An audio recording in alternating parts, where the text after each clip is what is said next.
Okay, good evening. அப்போ நாங்கள் இந்த சூழல் மாசடைதல் பாடத்தில் மிக முக்கியமான பல பகுதிகள் முடிச்சிருக்கோம். முடித்த பகுதிகள் ஒருக்கா சொல்லிடுறேன். வளி மாசடைதலில் உள்ள நிறைய விஷயங்கள் முடிச்சிருக்கோம். அடிக்கடி நிறைய கேள்விகள் அதில் வரும். அடுத்து 3R எண்ணக்கரு தொடர்பாக படித்தோம். அடுத்து திண்மக் கழிவுப் பொருள் முகாமைத்துவம் தொடர்பாக படிச்சிருக்கோம். சேதன பசலை, அதில் திண்மக் கழிவுப் பொருள் முகாமைத்துவத்தில் சேதன பசலை தொடர்பாக படித்தோம். அடுத்தது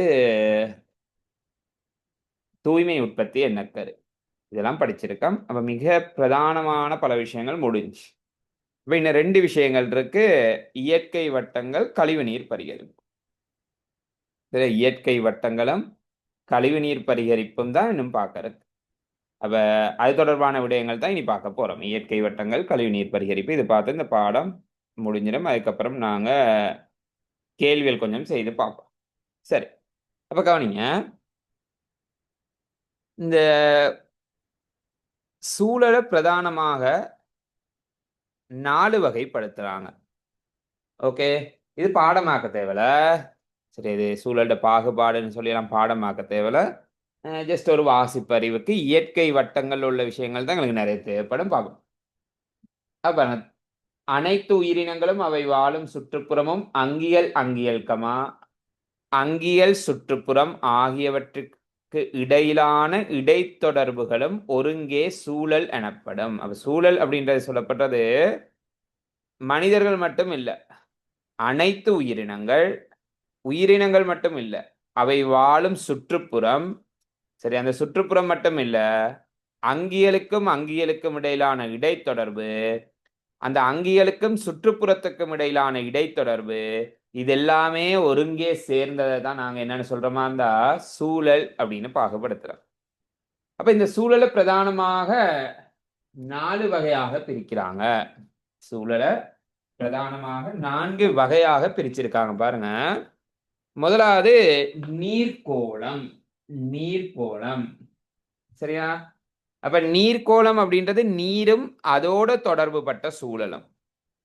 ஓகே, உங்களுக்கு தெரிஞ்ச நீரோட தொடர்பு பட்ட சில சூழல்கள் கொஞ்சம் சொல்லுங்க பாப்போம். நீர்க்கோளத்துக்குள்ள இந்த விஷயங்கள்லாம் உள்ளடங்கும் அப்படின்னு சொல்லக்கூடிய இடங்கள். நான் உதாரணத்துக்கு ஒண்ணு சொல்றேன். குளம் நீர்க்கோளத்தோட தொடர்புபட்டது. வேற நாங்க சொல்லலாம். ஓகே, ரிவர், ஆறு நீர்க்கோளத்தோட தொடர்புபட்டது. கடல் நீர்க்கோளத்தோட தொடர்புபட்டது. வேற வேற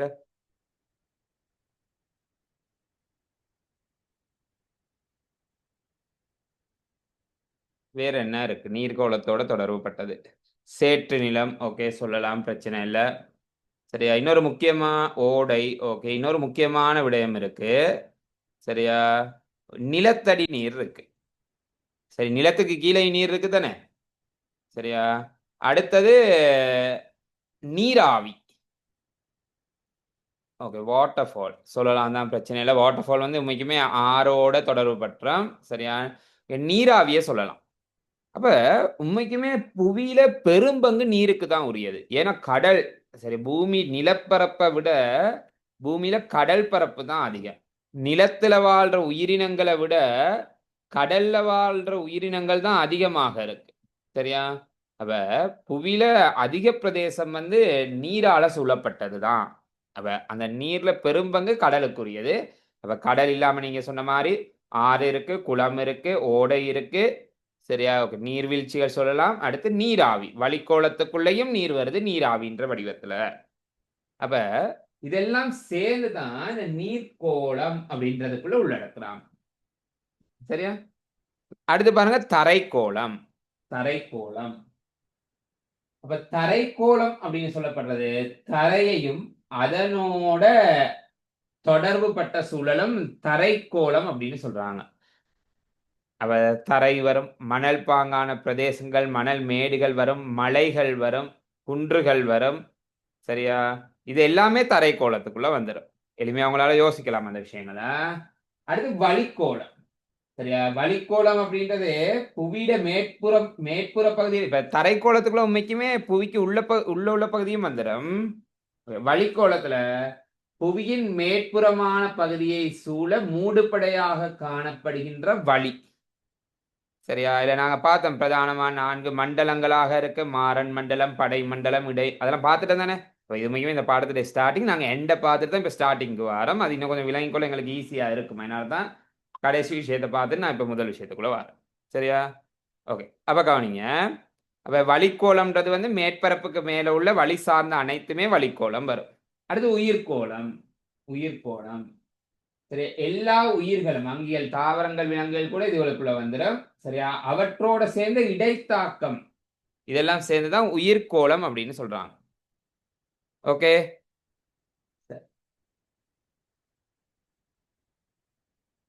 அப்ப பாருங்க, இப்படி சூழல் வந்து இப்படி பிரதானமாக 4 கோளங்களாக சொல்லப்பட்டதுக்கு என்ன? இது 4 கோளமும் தனித்தனியா இயங்காது. 4 கோளமும் தனித்தனியா இயங்காது. இது ஒன்றோடு ஒன்று இடைத்தொடர்புகள் இருக்கும். சரியா? இந்த இந்த கோளங்களுக்கு இடையில இடைத்தொடர்புகள் இல்லாட்டி எல்லா கோளங்களுமே கிட்டத்தட்ட அழிந்து போயிடும். சரியா? உதாரணத்துக்கு வைப்பாம் உயிர்கோளம். உயிர்கோளம் தாவர விலங்குகள். தாவரங்களும் அங்கிகளும். சரி, இது வளிக்கோளத்தோட தொடர்பு பட்டிருக்கு. ஏன்னா உதாரணத்துக்கு எல்லா விலங்குகளுமே சுவாசிக்குது என்ன? சரியா? அப்ப நாங்க வளியில இருந்து ஆக்சிஜன் எடுத்துக்கொள்றோம்.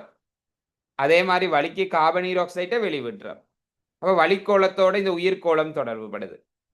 அதே மாதிரி இந்த உயிர்கோளத்தோட நீர்க்கோளம். சரியா? அப்ப நாங்க எல்லா எல்லா உயிரினங்களும் நீரை தனக்குள்ள எடுத்துக்கொள்றதோட, சரியா, சிறுநீராகவோ வியர்வையாகவோ ஏதோ ஒரு விதத்துல நீரை வந்து புறச்சூழலுக்கு விடுவிக்குது, நீர் சூழலுக்கு விடுவிக்குது. ஓகே. அப்ப உயிர்கோளம் இந்த மாதிரி நீர்க்கோளத்தோட தொடர்பு படுது. ஓகே. அதே மாதிரிதான் நிலத்தோடையும் தரைக்கோளத்தோடையும் உயிர்கோளம் பல விதங்கள்ல தொடர்பு பட்டு இருக்கு. இந்த மாதிரி ஒவ்வொரு கோளங்களும் ஏனைய கோளங்களோட தொடர்பு படுது. உதாரணத்துக்கு வைப்போமே, வளிக்கோளத்துக்கும் நீர்க்கோளத்துக்கும் இடையில என்ன தொடர்புன்னு பார்த்தா, நீர் நீராவியாக மாறி நீர் நீராவியாக மாறி வளிக்கோளத்தை சென்றடையுது. அப்ப பிறகு வளிக்கோளத்தில் உள்ள நீராவி நீராக ஒடுங்கி திரும்ப நீர்க்கோளத்தை வந்தடையுது. அது ஒரு தொடர்பு சொல்லலாம். அதே மாதிரி இப்ப நீர் நீர்ப்பரப்புன்னு சொல்லி, சரியா, ஒரு நீர்ப்பரப்புக்குள்ள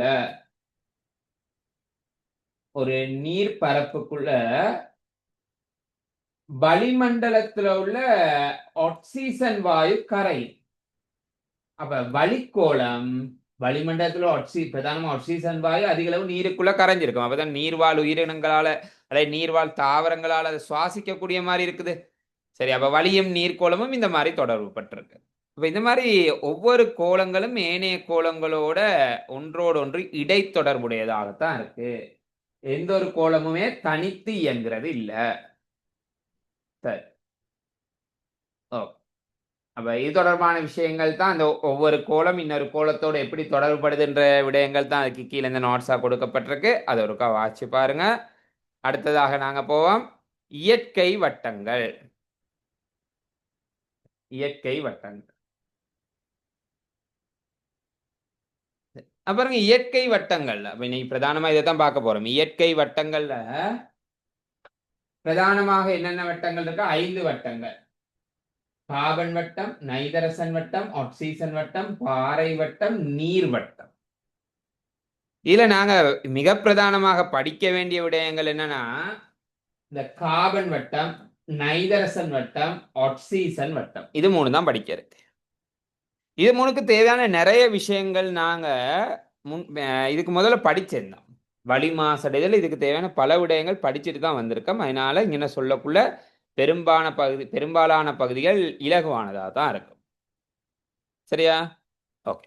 இப்போ கவனிங்க, முதலாவது நாங்கள் பார்க்க போறது இல்லை கார்பன் வட்டம். கார்பன் வட்டம் தொடர்பாக பார்க்க போறோம். இப்போ கார்பன் வட்டம்னு சொல்லக்குள்ள நீங்க அப்படியே இந்த இங்க கொடுத்திருக்க இந்த பகுதி அப்படியே பாடமாக்கி வைக்கிறது இல்லை. அது பாடமாக்க நினைச்சாலும் கொஞ்சம் கஷ்டம் தான். பாடமாகாது. விளங்கிக் கொள்ளணும், எளிமையா விளங்கிக் கொள்ளணும். அந்த விளங்குற ஒவ்வொரு பகுதிகள் தான் கேள்விகளை கேட்பாங்க. ஓகே, விளங்கி வச்சுக்கொண்ட சில சில பகுதிகள்ல இருந்தா கேள்விகள் வரும். சரி, ஓகே, கவனிங்க. இந்த கார்பன் கார்பன் அப்படின்ற மூலகம் மிக முக்கியத்துவம் வாய்ந்த ஒரு மூலகம். சரியா? உண்மைக்குமே கெமிஸ்ட்ரி பாடம், பயோமெக்ஸ் ஆக்கள் கெமிஸ்ட்ரி பாடம் படிப்பாங்க. படிக்கக்குள்ள கெமிஸ்ட்ரி பாடத்தை, முழு கெமிஸ்ட்ரி பாடத்தையுமே ரெண்டா பிரிப்பாங்க. ஒண்ணு சேதன ரசாயனம், அடுத்து அசேதன ரசாயனம். அசேதன ரசாயனம் இப்படின்னு ரெண்டா பிரிப்பாங்க. இந்த சேதன ரசாயனத்துக்குள்ள வாரதெல்லாமே கார்பன் ஐதரசன் சார்ந்த சேர்வைகள் மட்டும்தான். சரியா? உலகில இதுவரை கிட்டத்தட்ட 200க்கு மேற்பட்ட மூலகங்கள் கண்டுபிடிக்கப்பட்டிருக்கு. அதுல பாருங்க, இந்த கெமிஸ்ட்ரி பாடத்துல அவங்க படிக்கிற பாடத்துல பாதிக்கு மேற்பட்டது எது சார்ந்து தான் படிக்க போறாங்களா இருந்தா இந்த கார்பன் சார்ந்து தான் படிக்க போறாங்க. அப்ப கார்பனுக்கு ஒரு முக்கியத்துவம் இருக்கு. சொல்லுங்க, கார்பன் எத்தனையாம் கூட்ட மூலகம்? கார்பன் எத்தனையாம் கூட்ட மூலகம்?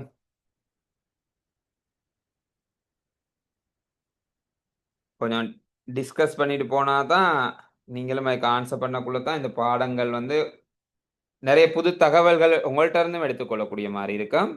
சரியா? அதே நேரத்தில் நீங்க ஏதாவது பிழையா விளங்கிக் கொள்வீங்களா இருந்தா அந்த விளக்கத்துக்கும், அந்த பிழையான விளக்கத்துக்குரிய சரியான விளக்கம் கொடுக்கக்கூடிய மாதிரி இருக்கும். ஓகே, கார்பன் 4ஆம் கூட்ட மூலகம். அப்ப கார்பன் 4ஆம் கூட்ட மூலகம்னால கார்பன் இறுதி ஓட்டுல 4 இலத்திரன் இருக்கும். ஆகவே இது வந்து பங்கீட்டு வலிப்பிணைப்பில் ஈடுபடும். கார்பன் ஏனைய மூலகங்களோட பங்கீட்டு வலிப்பிணைப்பில் ஈடுபடும். அதே நேரத்துல ஏன் கார்பன் உலகளவுல ஏன் அதிக அளவு சேர்வைகளை இந்த கார்பன் உருவாக்குதாக இருந்தா, ஏன் கெமிஸ்ட்ரியில இந்த கார்பன் சார்ந்த சேதன சேர்வைகளுக்கு ஏன் முக்கியத்துவம் அதிகமாக இருக்குதா? கார்பன் பெரும்பாலும் ஏனைய எல்லா மூலகங்களோடையும் பிணைப்புல ஈடுபடக்கூடியது. பெரும்பாலான மூலகங்களோட கார்பன் பிணைப்புல ஈடுபடும். அதே நேரத்துல கார்பன் தனக்குள்ள இந்த மாதிரி நிறைய பிணைப்புகளை ஏற்படுத்தக்கூடியது. கார்பனோட நிறைய பிணைப்புகளை ஏற்படுத்தக்கூடியது. அதனாலதான் சரியா கார்பன் வந்து அதிக சேர்வைகளை தோற்றுவிக்கக்கூடிய மாதிரி இருக்கு. அதிக சேர்வைகளை தோற்றுவிக்கக்கூடிய மாதிரி இருக்கு. சரி, அப்ப கார்பன் வட்டம் தொடர்பா நாங்க படிக்கணுமாக இருந்தா எங்கெங்கெல்லாம் கார்பன் இருக்கு, அதாவது இப்ப இதுக்கு முதல்ல சொன்னே கோளங்கள் எது? வளிக்கோளம், நீர்க்கோளம், உயிர்கோளம், சரியா? தரைக்கோளம் அல்லது கட்கோளம் அப்படின்னு சொல்லலாம். சரியா? இதுல எல்லாம் கார்பன் எப்படி இருக்கு அப்படின்னு நீங்க தெரிஞ்சு வச்சிருக்கணும். முதலா வருவான். இந்த சார்ட் ஒரு புறம் இருக்கட்டும், சார்ட்டை பிறகு விளங்கப்படுத்துறேன். எனக்கு இதுக்கு சொல்லுங்க பாப்போம். வளிக்கோளத்துல கார்பன் எப்படி காணப்படுது? வளிக்கோளத்துல கார்பன் என்ன வடிவில் காணப்படுது?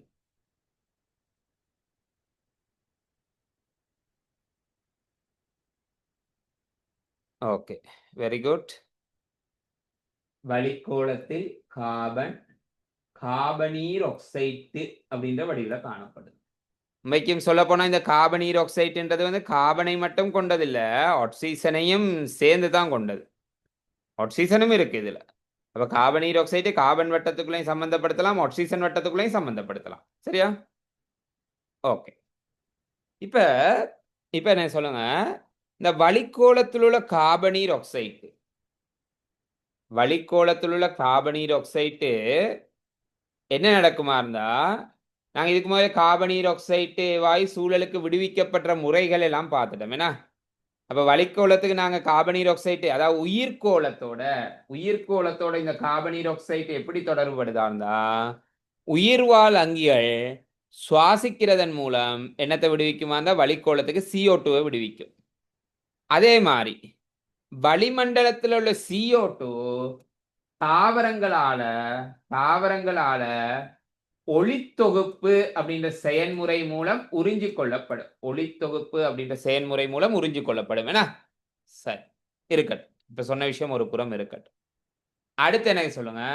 அடுத்து உயிர்கோளத்துல, சரியா?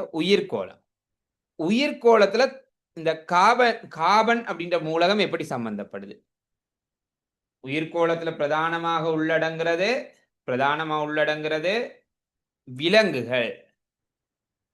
விலங்குகள், தாவரங்கள். சுவாசம் வளிக்கோளத்தோட சம்பந்தப்பட்டது. உண்மைக்குமே இந்த விலங்குகள், தாவரங்கள், சரியா, இதுகளுக்குள்ள நீங்க எடுப்பீங்களாக இருந்தா விலங்குலையும் கார்பன் அப்படின்ற மூலகம் அதிக அளவு இருக்கு, மனித உடல்லையும் கார்பன் அப்படின்ற மூலகம் அதிக அளவு இருக்கு. அதே நேரத்துல தாவரங்கள், எந்த ஒரு தாவரத்தை எடுத்தாலும் அந்த தாவரம் கார்பன் இல்லாம காணப்படாது. சரியா, விலங்குகள், தாவரங்கள், இது ரெண்டுலயுமே கார்பன் இருக்கு. சரிதானே? அப்ப இந்த மாதிரி உயிர்கோளத்துல கார்பன் காணப்படுது. சரியா, உயிர்கோளத்துல இந்த மாதிரி கார்பன் காணப்படுது. ஓகே. அதே மாதிரி நீர்கோளத்துல CO2 வாயு நீர்ல கரைஞ்சிருக்கும். முதல் ஆக்சிஜன் கரைஞ்சிருக்கும்னு சொன்னனே, அந்த மாதிரி கார்பனீர் ஆக்சைடு வாயும் நீர்ல கரைஞ்சிருக்கும். ஓகே. அடுத்து தரைக்கோளத்துல எப்படி கார்பன் இருக்கும்னு சொல்லுங்க பாப்போம். தரைக்கோளத்துல எப்படி கார்பன் இருக்கும்னு சொல்லுங்க பாப்போம். தரைக்கோளத்துல எப்படி கார்பன் இருக்கு?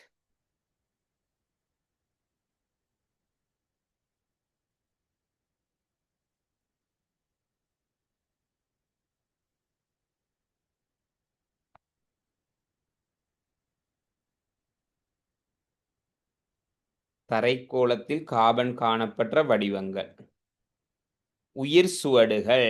ஓகே, உயிர் சுவட்டு எரிபொருள், டொலமைட். ஓகே, டொலமைட் பாறை வடிவங்கள்ல கார்பன் காணப்படுது. அடுத்து கார்பனேற்று பாறைகள், உதாரணம் சொல்லுவாங்க முருங்கை கற்பாறைகள் எல்லாம், அதுல எல்லாம் கார்பன் காணப்படுது. சரிதானே? அப்ப இந்த மாதிரி வெவ்வேறு கோளங்கள்ல கார்பன் காணப்படுது. இந்த வெவ்வேறு கோளங்கள்ல காணப்படுற கார்பனுக்கு இடையில உள்ள இடைத்தொடர்புகள், இது ஏனைய கோளங்களோட எப்படி தொடர்பு படுது அப்படின்றதுதான் கார்பன் வட்டம். சரியா, அப்படின்றதுதான் கார்பன் வட்டம். ஓகே, இப்ப கவனிங்க, இந்த சார்ட்டை, நீங்க கொடுக்கப்பட்டிருக்க சார்ட்டை, சரியா, நான் இவ்வளவு நேரம் சொன்ன விஷயத்தை வச்சுக்கொண்டு விளங்கப்படுத்துறேன், நல்லா அவதானிச்சு கொள்ளுங்க. சரியா? ஓகே, கவனிங்க, முதலாவது வருவோம். வளிமண்டலத்துல கார்பனீர் ஆக்சைடு இருக்குன்னா, வளிமண்டலத்துல கார்பனீர் ஆக்சைடு கவனிங்க. ஒளித்தொகுப்பு, வளிமண்டலத்தில் உள்ள கார்பனீர் ஆக்சைட்டை தாவரங்கள் ஒளித்தொகுப்பு அப்படின்ற செயல்முறையில தனக்குள்ள உள்வாங்கி கொள்ளுது. சரிதானே? அது எல்லாத்துக்கும் தெரிஞ்சிருக்கும்னு நினைக்கிறேன். கார்பனீர் ஆக்சைடு ஒளித்தொகுப்பு அப்படின்ற செயல்முறை மூலம் தாவரங்களுக்கு உள்ள வந்து சேருது. அடுத்து பார்ப்போம். இந்த வளிமண்டலத்தில் உள்ள கார்பனீர் ஆக்சைடு நீருக்கு கரைந்த நிலையில் உள்ள கார்பனீர் ஆக்சைடா மாறும். நீருக்கு கரைந்த நிலையில் உள்ள கார்பனீர் ஆக்சைடா மாறும். ஓகே, அப்ப இந்த ரெண்டு அம்புக்குறி, இந்த முதலாவது அம்புக்குறி, இந்த ரெண்டாவது அம்புக்குறி, இது ரெண்டும் தான் வளிமண்டலத்தில் உள்ள கார்பனீர் ஆக்சைடு வளிமண்டலத்திலிருந்து அகற்றப்படுற முறை. வளிமண்டலத்திலிருந்து அகற்றப்படுற முறை. ஓகே, இப்ப பார்ப்போம். வளிமண்டலத்துக்கு கார்பனீர் ஆக்சைடு போய் சேர்ற முறைகள் என்னென்ன முறைகள் எல்லாம் வளிமண்டலத்துக்கு கார்பனீர் ஆக்சைடு போயிட்டு சேருது பாருங்க. இதை எடுப்போம், விலங்குகள். ஓகே, விலங்குகளை பார்ப்போம். சொல்லுங்க, விலங்குகள்ல இருந்து வளிமண்டலத்துக்கு எப்படி கார்பனீர் ஆக்சைடு போகும்? விலங்குகள்ல இருந்து வளிமண்டலத்துக்கு எப்படி கார்பனீர் ஆக்சைடு போய் சேரும்?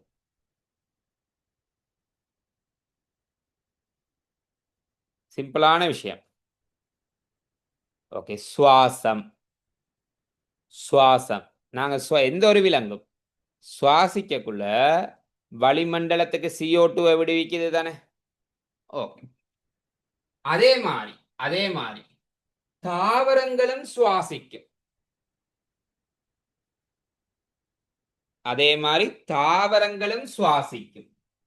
தாவரங்கள் சுவாசிக்கக்குள்ளையும் வளிமண்டலத்துக்கு பாருங்க CO2 விடுவிக்கப்படுது. அப்ப அதனாலதான் சுவாசம் அப்படின்னு காட்டப்பட்டிருக்கு. ரெண்டுக்கும் காமனா தாவரங்கள், விலங்குகள் ரெண்டுக்கும் காமனா இல்ல சுவாசம், ரெண்டுமே சுவாசிக்கக்குள்ள வளிமண்டலத்துக்கு CO2 போகும். அது மட்டும் இல்ல, சரியா, அது மட்டும் இல்ல, இது ரெண்டும் உயிரியல் ரீதியாக பிரிந்தழிகிறது. அது என்ன உயிரியல் ரீதியாக பிரிந்தழிகிறதுனா, தாவரமா இருந்தாலும் விலங்கா இருந்தாலும் இறந்த பிறகு அது மக்கி போகும் தானே. அதை இதை சொல்லுவோம் வேகமாக பிரிந்தழிதல். வேகமாக பிரிந்தழிதல் அப்படின்னு சொல்லிக்கொள்ளலாம். மக்கி போறது. சரியா? ஓகே. நுண்ணங்கியலால தாவர விலங்கு கழிவுகள் மக்கி போற செயற்பாடை தான் நாங்க வேகமாக பிரிந்தழிதல் அல்லது அந்த சொற்பதம் பாருங்க உயிரியல் பிரிந்தழிதல். இந்த செயன்முறைக்கு உட்படக்குள்ள சரியா, இந்த செயன்முறைக்கு உட்படக்குள்ள வளிமண்டலத்துக்கு கார்பனீராக்சைடு வாயு விடுவிக்கப்படும். ஓகே. அப்ப விலங்குகள் தாவரங்கள்ல இருந்து 2 முறையில வளிமண்டலத்துக்கு CO2 போகுது. ஒன்று சுவாசம், மற்றது உயிரியல் ரீதியாக பிரிந்தழிதல் அல்லது வேகமாக பிரிந்தழிதல் அப்படின்னு சொல்லலாம் இத. சரியா? அடுத்து பாருங்க. அடுத்து அடுத்து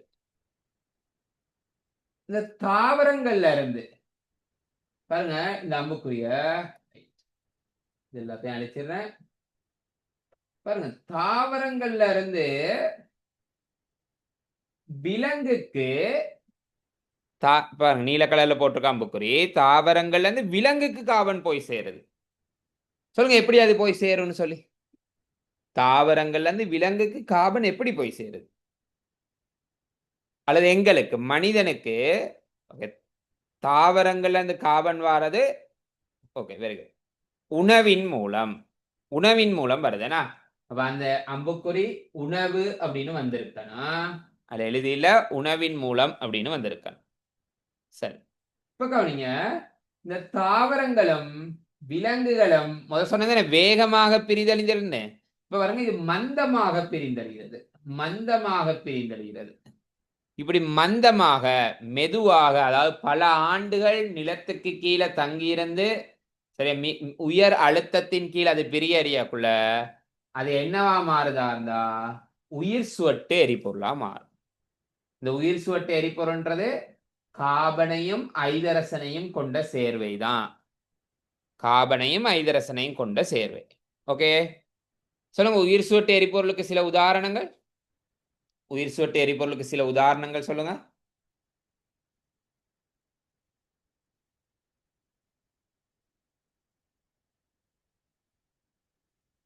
ஓகே, பெட்ரோல் வேற. பெட்ரோல் சரி, வேற. ஓகே, பெட்ரோல், டீசல், மண்ணெண்ணெய், நிலக்கரி, சரியா, எல்பி வாயு, எல்பி வாயு, தார், இது எல்லாமே சொல்லிட்டு போகலாம். மெழுகு, இது எல்லாமே சொல்லலாம். ஓகே, இப்ப என்ன சொல்லுங்க அடுத்ததாக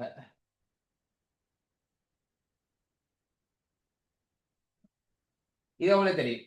உயிர் சுவட்டு எரிபொருள்னு பார்த்தோம் தானே.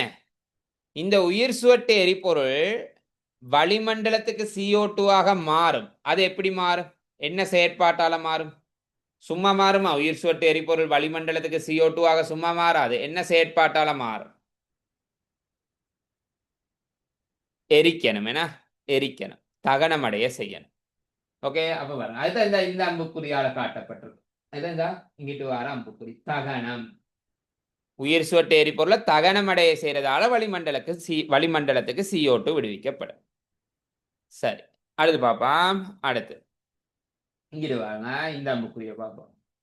தாவரங்கள்ல இருந்து நீரில் கரைந்த நிலைக்கு கார்பனீராக்சைடு போகும். ஓகே, தாவரங்கள்ல இருந்து நீர்ல கரைந்த நிலைக்கு கார்பனீராக்சைடு போற அதே நேரத்துல நீரில் கரைந்த நிலையில் உள்ள கார்பனீராக்சைடு தாவரங்களுக்கு போய் சேரும். அது எப்படியா இருந்தா நீர்வாழ் தாவரங்கள் இருக்கு. நீர்வாழ் தாவரங்களும் ஒளித்தொகுப்பை மேற்கொள்ளும். என்ன ஓகே, அப்ப இங்கே இந்த இதுல காட்டப்பட்டிருக்கிறது நீர்வாழ் தாவரங்கள் ஒளித்தொகுப்பை மேற்கொள்றதன் மூலம் நீர்ல கரைந்த நிலையில் உள்ள கார்பனீராக்சைடு தாவரங்களுக்கு போய் சேர்றதுதான் இந்த இடத்துல காட்டப்பட்டது. ஓகே, அடுத்து இங்க பாருங்க. கார்பனீராக்சைடு நீர்ல எந்த அளவுக்கு கரையுதோ கரைஞ்சு அது வீழ்படிவாகக்குள்ள கார்பனேற்று பாறைகளாக மாறும்.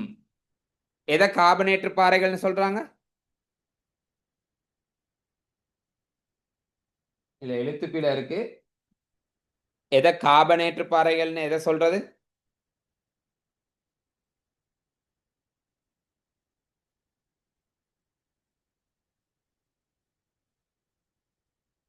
சுண்ணாம்பு. இல்ல, சுண்ணாம்புன்றதை விட வேற சொற்பதம் காரியம், இல்ல வேற ஜிப்சம். மெயினா சொல்றது முருங்கை கற்பாறைகள். ஓகே, முருங்கை கற்பாறைகளை தான் நாங்க கார்பனேற்று பாறைகள் அப்படின்னு சொல்லுவோம். கடலுக்கு கீழே இருக்குமே முருங்கை கற்பாறைகள்.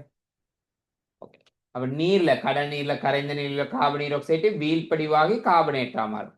அதே மாதிரி அந்த கடல்ல உள்ள அந்த கார்பனேற்று பாறைகள் கரைந்து கடல் நீர்ல கார்பனீர் ஆக்சைடா மாறும். இந்த செயற்பாடு மாறி மாறி நடக்கும். கார்பனீர் ஆக்சைடு கார்பனேற்ற பாறையா மாறும். பிறகு கார்பனேற்று பாறை கரைந்து நீரில் கரைந்த நிலையில் உள்ள கார்பனீர் ஆக்சைடா மாறும்.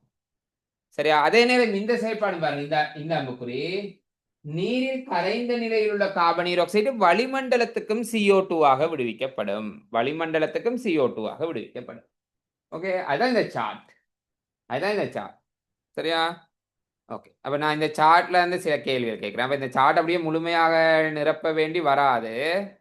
ஏதாவது 1-2 இடங்கள்ல கேள்விகள் கேட்கலாம். அப்ப நீங்க ஒவ்வொரு பாயிண்ட்டையும் சரியா, ஒவ்வொரு பாயிண்ட் எப்படி எப்படி எல்லாம் விடுவிக்கப்படுது அந்த விஷயங்களை விளங்கி வச்சுக்கொள்ளலாம். என்ன சொல்லுங்க, வளிமண்டலத்திலிருந்து CO2 அகற்றப்படுற முறைகளை சொல்லுங்க பாப்போம். இவ்வளவு நேரம் படிச்சிருந்தானே கார்பன் வட்டம். வளிமண்டலத்திலிருந்து CO2 எப்படி எப்படியெல்லாம் அகற்றப்படுது, வளிமண்டலத்தில் உள்ள CO2 எப்படி எப்படியெல்லாம் அகற்றப்படுது. பிரதானமா இதுல 2 முறை கொடுத்திருக்கு. அதுலயும் மிக பிரதான முறை ஒளித்தொகுப்பு. ஓகே, வெரி குட், ஒளித்தொகுப்பு. இன்னொன்னு சுவாசம் அகற்றப்படுது இல்ல, சுவாசம் வந்து வளிமண்டலத்துக்கு CO2 விடுவிக்கப்பட்ட செயல்முறை. நான் கேட்கிறேன், வளிமண்டலத்தில் CO2 அகற்றப்படுறது. ஓகே, ஒன்று ஒளித்தொகுப்பு, இன்னொன்று நீரில் கரைதல். ஓகே, வெரி குட், நீர்ல கரைகிறது. சரியா? ஓகே, அடுத்து என்ன சொல்லுங்க, தாவர விலங்குகள்ல இருந்து வளிமண்டலத்துக்கு எப்படி CO2 போகுது? தாவர விலங்குகள்ல இருந்து வளிமண்டலத்துக்கு எப்படி எல்லாம் CO2 போகுது? ஓகே, சுவாசம். ரெண்டுமே சுவாசிக்கக்குள்ள வளிமண்டலத்துக்கு CO2 விடுவிக்கும். இன்னொன்னு தகனம். Very good. இங்க தகனம் காட்டப்பட்டு இல்ல. இங்க உண்மைக்குமே தாவர விலங்குகள் தகனம் அடைகிறது காட்டப்பட்டில்ல. ஆனா உண்மைக்குமே தகனம் அடைஞ்சாலும் தாவரங்களையும் விலங்குகளையும் எரிக்கக்குள்ளையும் அது வளிமண்டலத்துக்கு CO2 விடுவிக்கும்.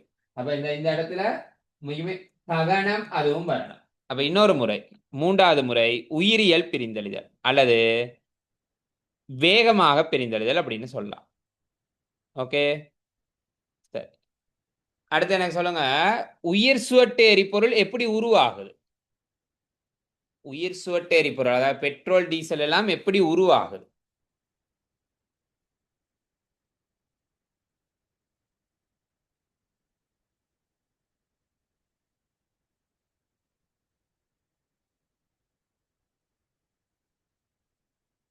உயிர் சுவட்டு எரிபொருள் உருவாகிற முறை தாவர விலங்கு கழிவுகள் மந்தமாக அல்லது மெதுவாக பிரிந்தழிவதன் மூலம் உயிர் சுவட்டு எரிபொருள் உருவாகும். ஓகே, மெதுவாக பிரிந்தழிதல் மூலம். அடுத்த சொல்லுங்க, அடுத்தது உயிர் சுவட்டு எரிபொருளை என்ன செய்தா அது வளிமண்டலத்துக்கு CO2 மாறும்? உயிர் சுவட்டு எரிபொருள் என்ன செய்தா அது வளிமண்டலத்துக்கு CO2 மாறுது? தகனமடைய செய்த தகனமடை. இது மனித செயற்பாடு. இது வந்து முக்கியமா ஒரு மனித செயற்பாட்டால வார விஷயம், இந்த தகனமடைய செய்யறதுன்னு சொல்றது. ஓகே, சரி. அப்ப இதை நீங்க கார்பன் வட்டத்தோட பிரதானமா தெரிஞ்சு வச்சிருக்க வேண்டிய விடயங்கள். அப்ப இது இல்லாம உங்களுக்கு வேற ஏதாவது கார்பன் சார்ந்த விஷயங்கள் தெரிஞ்சா அதையும் இதுக்குள்ள கொண்டாந்து நுழைக்கலாம். ஓகே, சரி. இப்ப நாங்க அடுத்து பார்க்க போறது நைதரசன் வட்டம். நைதரசன் வட்டம் பார்க்கறதுக்கு முதல்ல நீங்க லெஃப்ட்